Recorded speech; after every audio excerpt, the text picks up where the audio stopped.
welcome to the finale of Season 3 of The Lord of the Rings Online. We are wrapping things up here in Bree-land. As a reminder, if you go to renaissancegaming.net/lotro.html and scroll down to the completionist checklist, you can click on Bree-land and you will see every quest and every deed here in this region. And you will also see the ones that I completed, which was pretty much all of them. I think there were a couple of quests that I wasn't able to do because I was too low level, but I'll come back to those, of course, to make sure I complete everything on that checklist eventually. So, let's go ahead and wrap up some things here. First of all, I gave myself a new title, Kip and Proudfeet, Defender of Bree-land, so I can head into Season 4 with that.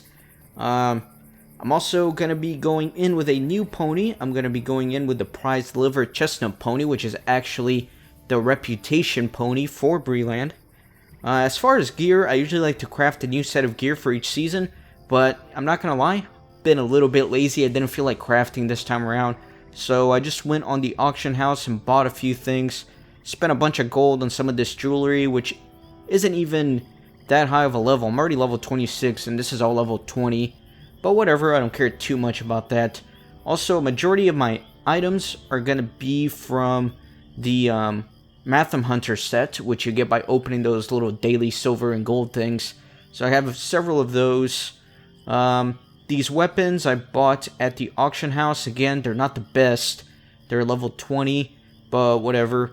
And I also managed to get one of these from the silver things that you open daily, a universal toolkit, which is apparently very awesome for crafting, so I'm happy about that. Again, I know my gear's a little bit outdated, but that's okay. I also went ahead and did the stat tomes as much as I could from the LOTRO store just to beef up my character so I can get through the content a little bit faster and record everything I have to record. So next up, let's take a look at some of the class points here. I do have to spend about 4 of them. I'm going to go ahead and finish up the physical mastery here. Let me see what opens up here. Light type damage, morale type damage, spear gambit damage. I think I'm going to start stacking up some of these bleeds. So let's do that, and then I'll apply that. And yes, I do want to commit that. And then I got some virtues here. Got some of my little hobbit things. I'm not going to change anything for now because I don't have anything substantial. But as far as these, I do have a lot of different things. Let me just put discipline in there since it's at 7. And then I guess patience is already up there. Fortitude is at level 3.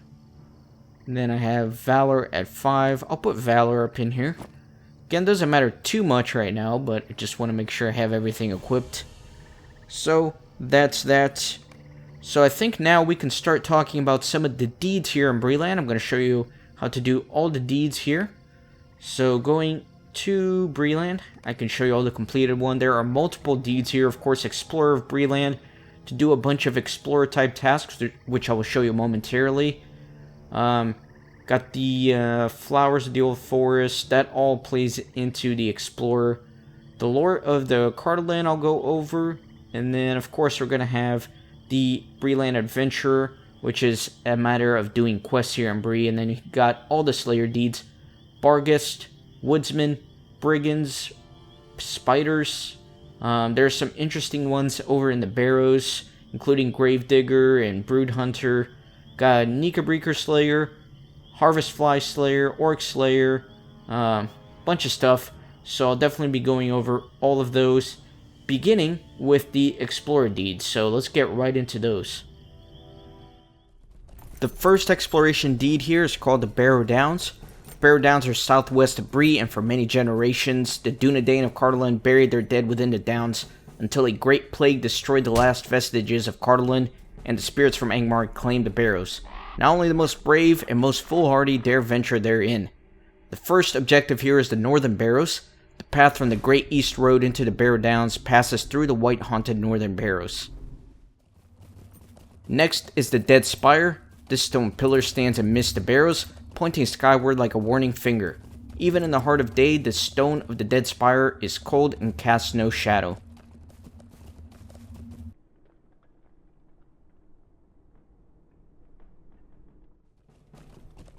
Next is the Dead Man's Perch. This bluff overlooks the town of Bree. Some Bree folk claim to have seen the dead walking upon the ridge.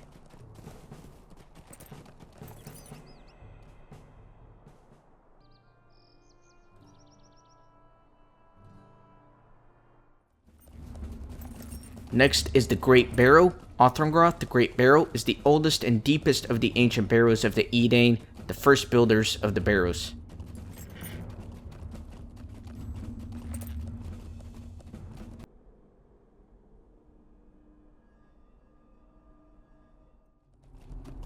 Finally, the last one is Osgorthad.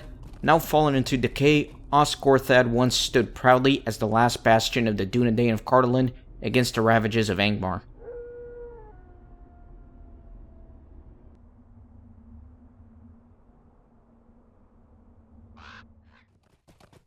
The next exploration deed is the Old Forest. The Old Forest lies on the border between the Shire and Bree-land. For years beyond memory, it has been a forbidding place which men and hobbits alike have shunned. Hobbit tales tell that there are trees that are aware and can move on their own accord. The first objective is Bald Hill. Bald Hill is a treeless slope which rises above the treetops of the Old Forest. Nevertheless, little of the surrounding landscape can be seen from here.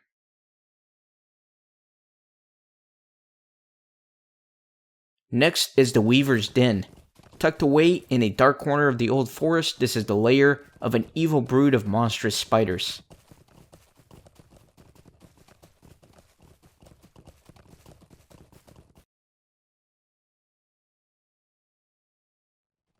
Next is Tom Bombadil's house.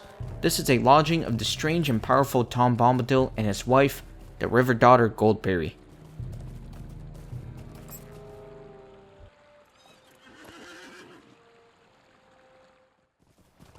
Speaking of Goldberry, the next destination is Goldberry Spring.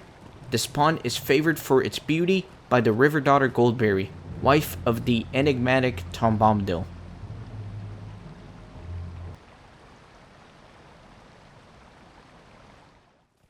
Finally, we have the Bonfire Glade. The Bonfire Glade marks the place where the Brandybucks cut down and burned hundreds of trees after the Old Forest attacked the High Hay, the great hedge dividing Buckland from the forest.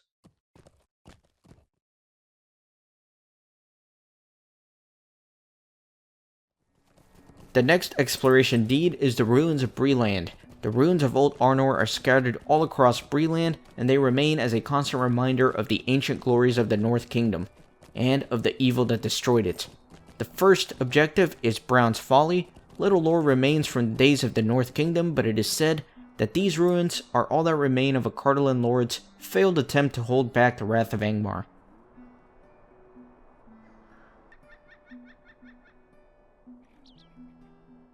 Next is the Hillshire Ruins. This scattered ruin is all that remained of the ancient town of Hillshire, once a sister to nearby Bree.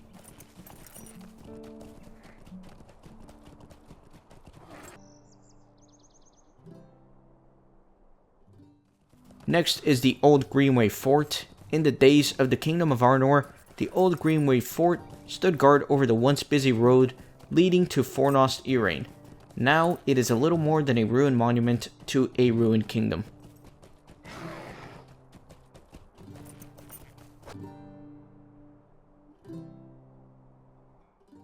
Next is the Blackwold's Roost.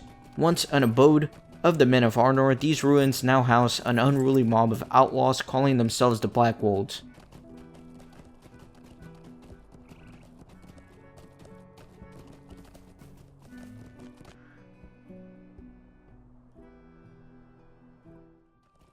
Next is the Blackwold headquarters. Long ago, this ruined fortress guarded Cardolan against the armies of Angmar and Rudar, but now it serves as a seat of power of the Blackwold Brigands.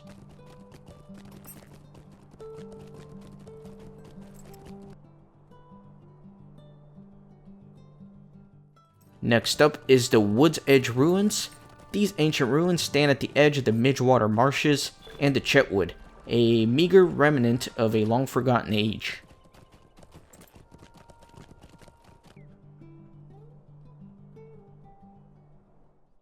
Next is Ostbarrenor.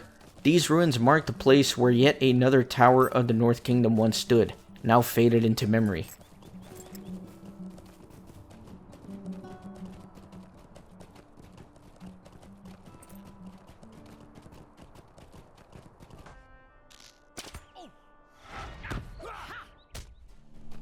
Next is the Marshwater Fort.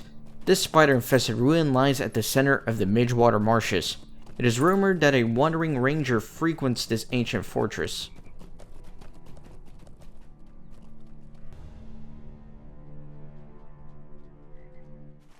Next is the Goblin Hole Ruins. Little is known of this ancient pile of rubble, except that goblins have chosen to roost here, a cause for concern to the men of Bree.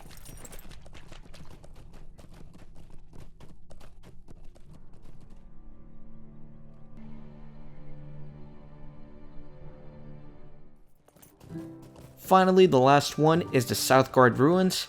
These ruins, an abode of vile brigands from the south, mark the passage from the Vale of Andrath southwards into the long-abandoned Minriath.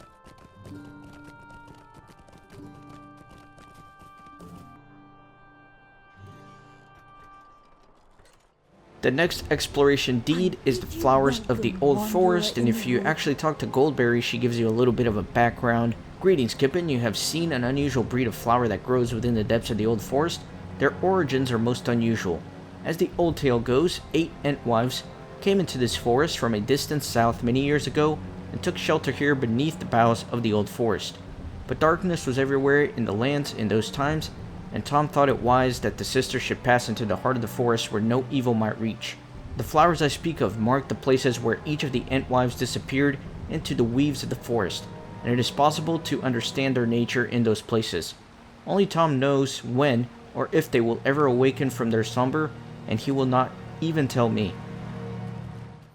The first flower is Rosthorn's flower. It is believed that she was once an Entwife who stood with vigilance over her gardens. None could approach without her knowledge, and those with evil intent would feel her gaze upon them and flee. She passed into the Old Forest many long years ago and became part of the forest, granting her keen senses to the trees and creatures herein that evil might not approach unseen, for those were dark days and few places remained that were untouched by the power of Sauron.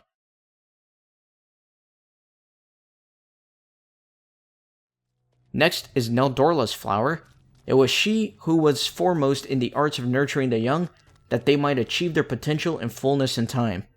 Not one seed did she plant, nor youthful mind touch, that did not come into fruition, unless it was struck down by an unfortunate fate. Such was her understanding of the arts of cultivation and teaching. As with her sisters, she chose to become part of the Old Forest, that it might endure the encroachment of darkness and evil throughout the years. So the folktales say anyways. Next is Dorlin's flower. She was among the largest of her kind, taller than any other, for the essence of all that grows was at the core of her nature. Her gardens were sprawling places wrapped in grapevines, and enormous trees cast their shade upon the acres of fertile ground. She gave herself to the Old Forest to ensure that it would grow enough to protect itself from the incursion of evil such as orcs and thoughtless men. Some folk say that one day she will awaken and emerge from the forest, but no one knows when that might be.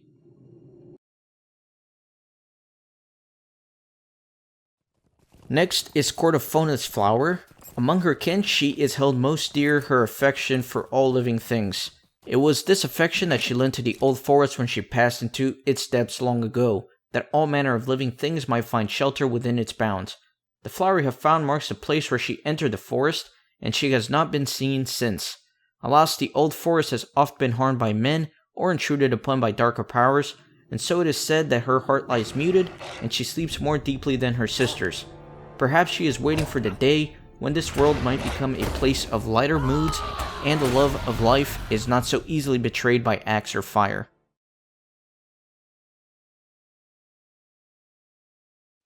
Next is Linwith's flower.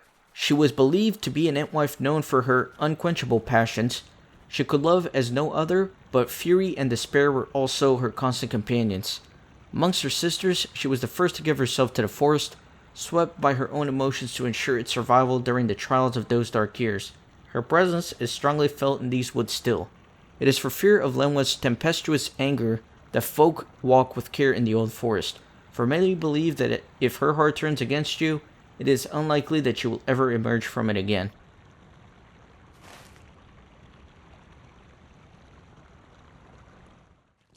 Next is Silla's flower. She was said to have the most wondrous spirit. Her heart was unbowed even during the ancient war that drove the Entwife sister here, for mirth and frivolity ever followed in her wake, and her gardens were believed to be places where even the weariest of mortals could bring themselves to smile and laugh.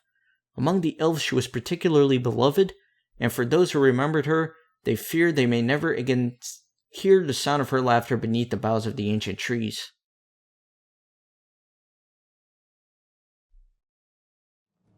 Next is Braeglad's flower. The flower Braeglad is seen as a warning by superstitious folks who would dare the depths of the old forest.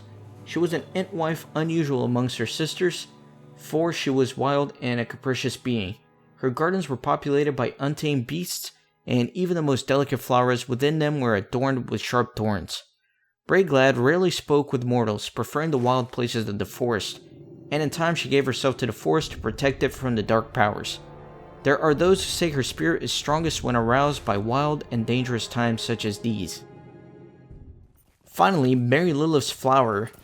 Of the 8 Entwives who came to the Old Forest, she was the most beautiful and most beloved of all. Her garden shone with a brilliance of color that even the finest artisans of the Firstborn would regard with envy. Her jewels were said to be the petals of flowers, and while they would last but a short season, unlike the gems of Noldor, which are forever, their beauty far surpassed that of any object carved of stone or crystal. This passing beauty was such that it endured no greed, and so the vanity of evil heart could neither possess it nor endure it. Those who are fond of this story say that she will awaken someday when beauty can again be shared amongst all the creatures of Arda without fear of despoilment or jealous vanity.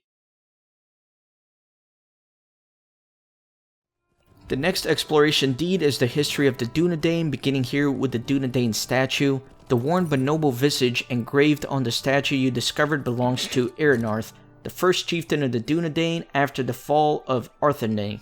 The statue was probably created sometime after the wars that destroyed the Old Kingdom, but most likely by the rangers who hold Eärnarth in great reverence. It was in good repair, suggesting that they tend to it till this day. The memories of the Dúnedain are long, and their respect for the dead borders on obsession at times.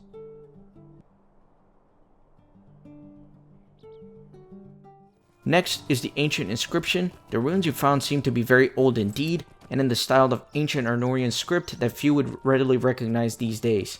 While you made out only a little bit of it, the inscription is likely an oath of fealty taken by the Dúnedain to their lords. The men those days put great store in ceremony and oaths, and believed that to break one would bring terrible curse upon the oath-breaker.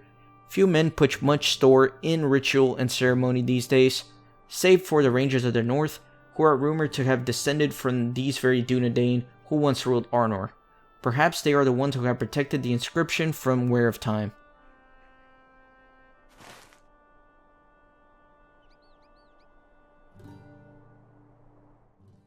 Next is the ancient cairn. The cairn is rather unlike many that the men of old built, but you recalled a tale of an old battle. In the time after the fall of Arnor and the defeat of Angmar by the host of Gondor, fewer men remained in the north. Those who remained loyal to the old kings banded together under the first chieftain of the Dúnedain and became the forebears of the rangers who walk these lands today, or so it is rumored. In those days, there were still evil men, and worse, who walked these lands, and there was a battle few men alive today remember. Though the Dúnedain were victorious, their numbers dwindled. The cairn you have found is most likely the resting place of the men who died in that battle, built hurriedly and in secret. Next is the ancient crest. You have found an old Arnorian symbol upon it. It appeared to be the crest of the ancient kingdom of Arthedain. The ruins of the kingdom stretch for miles to the southwest and north.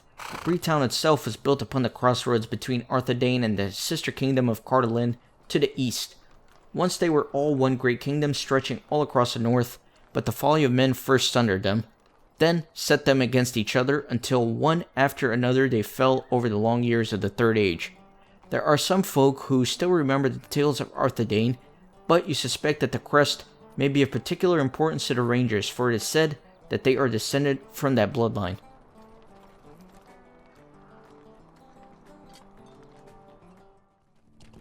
Next is the ancient altar. The strange altar you found appeared to be of Arnorian origin, and has signs of some gathering or ritual that took place there recently. You've heard rumors that the Rangers here in the north occasionally gather for a ceremony to declare the coming age of one of their number. where they induct the young man or woman into their ranks by way of an oath to the Old Kingdoms.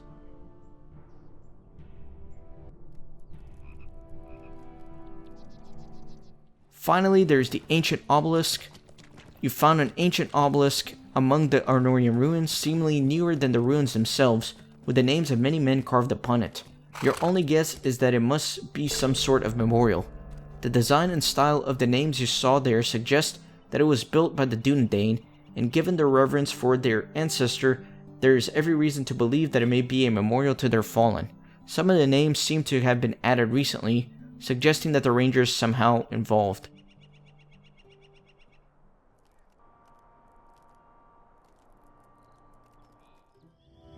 So the next deed is called Lore of the Cardolan Prince, and what you have to do for this one is collect several pages of a journal, and you get these pages by killing wights. So just go fight some wights over in the Barrow-downs and eventually you'll get all the pages. You should be able to get this while you're doing the Wight-slayer deed. So let me go ahead and read to you what each page says. Page 5 tells of the time not long after the fall of Cardolan, when the remaining Dúnedain and Cardolan banded together to bring some measure of order and leadership to the lands in the north. Page 7 tells of the advent of a great plague that issued forth from Mordor in the year 1636, claiming the lives of many men in the southern kingdom of Gondor.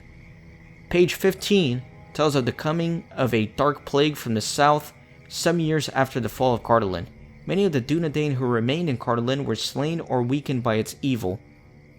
Page 16 describes the funeral rites of the Dúnedain of Cardolan, who founded the Barrow-downs as a place where their fallen might be interred. Many men were buried there during the time of the plague.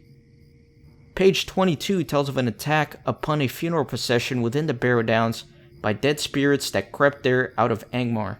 The remaining Dúnedain of Cardolan were greatly angered that the resting place of their ancestors should be defiled in this manner.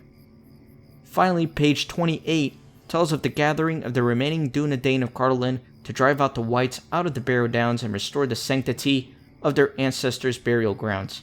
The final entry at the bottom of the torn page is stained with blood and is illegible. Now we begin the Slayer deeds, and we begin with Barghest-slayer. So you have to kill a ton of Barghests here, and they're all over the Barrow-downs, both north and south. So just run around and kill these guys.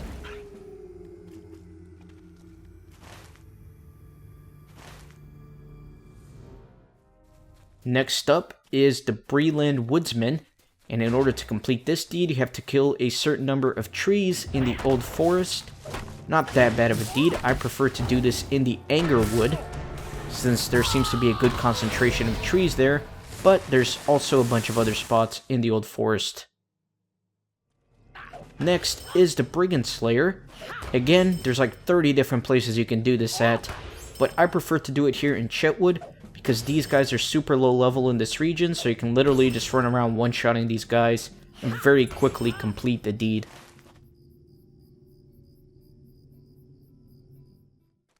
Next up is Brood Hunter, in which you have to kill a ton of spiders here in the Barrow of Théoden. There's also the Slayer deed Spider Slayer, which you can advance by doing this deed as well. So 2 birds, 1 stone here.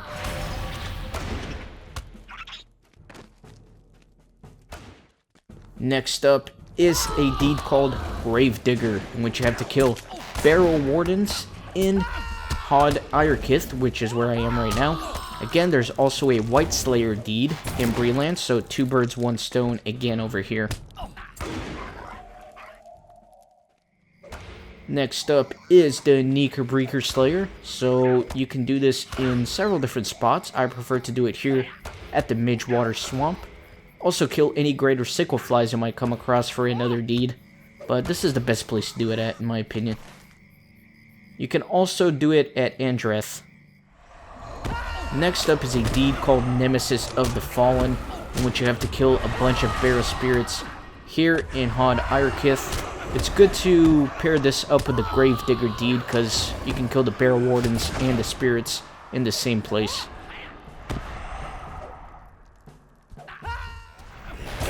Next up is Orc-slayer. There are several different spots to do this in, but I prefer this little camp right here. It's a good concentration of orcs. and it's not that bad of a deed.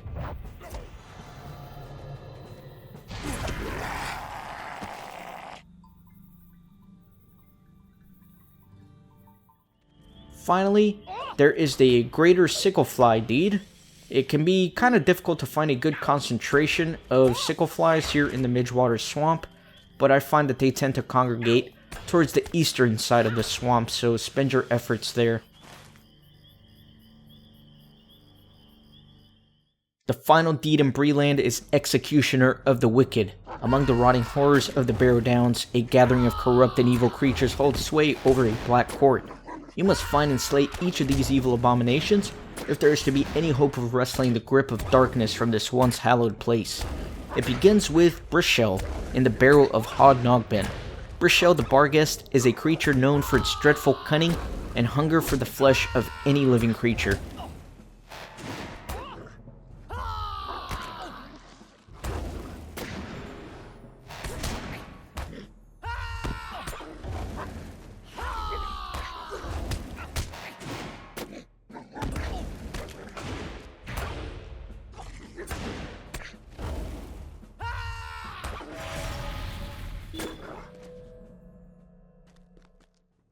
Next is Umnin in the Barrow of Ringdor.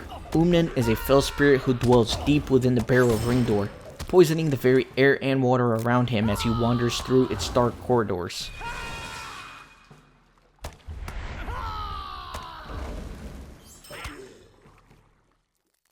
Next is Fergandir in the Barrow of Hod-Iarkith. Fergandir may perhaps have been a scholar once, for his knowledge of the dark and arcane arts is considerable. It is said that it may have been him who led the first fell spirits of Angmar to this place, but no one knows for certain, and his powers have faded considerably in the vast span of the years since that time. Next is Fegfair in the Barrow of Gothem. The Shade, now called Fegfair, was once a prince of the Dúnedain, but he was led astray by a misspoken oath of hatred at a time of weakness and loss. The error he compounded in a fruitless quest for vengeance, eventually trapping his spirit within the confines of the Barrow of Gothem upon his death.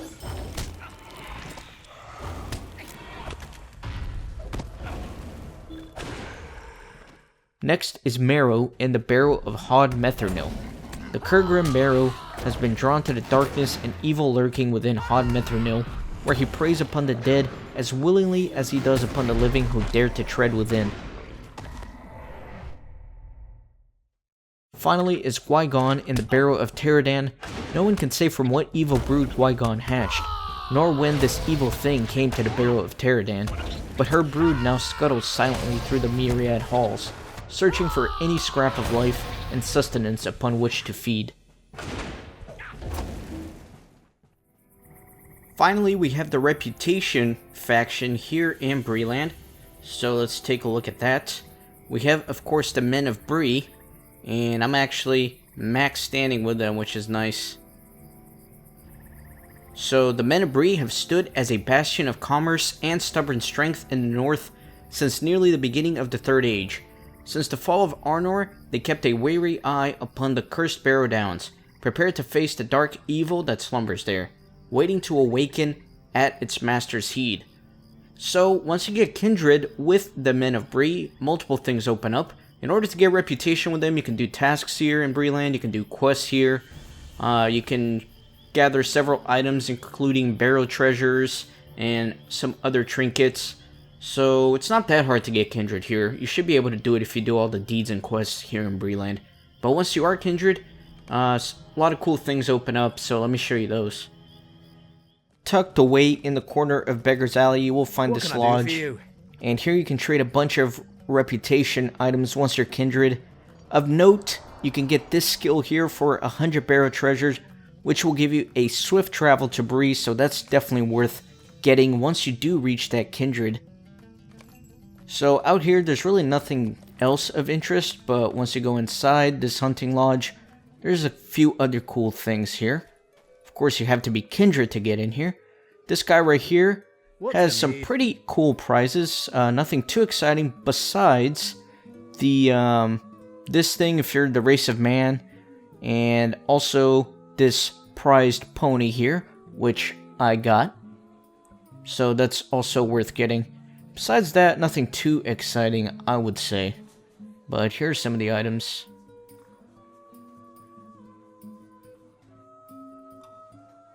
Some crafting things, some housing items, some other sort of junk. This lady back here, I'm just going to show you for the sake of showing. She really doesn't have anything good. Guess the only thing of note she has is this thing, which is a music that you can play at your house. Besides that, it's all junk. Okay, so that is everything here in the hunting lodge for the kindred reputation with the men of Bree. Alright, and that is the end. That is everything here in Bree-land. Let's set off some fireworks because it is the end of the season. And we are starting another one in the Lowlands next time. So it's going to be exciting stuff. There we go. Beautiful. Let's get on our brand spanking new liver chestnut pony and ride off towards the Lowlands. You can see the silhouette of the watchtower of Amansul, also known as Weathertop, in the distance. That's going to be one of the more famous landmarks we will encounter in the Lowlands. So thank you guys very much for watching the season. I hope you're excited for the next one. Be sure to join the fellowship and subscribe to this channel. Leave a like on the video. And I'm so excited to bring you more Lord of the Rings Online content in the very near future. So see you guys next time.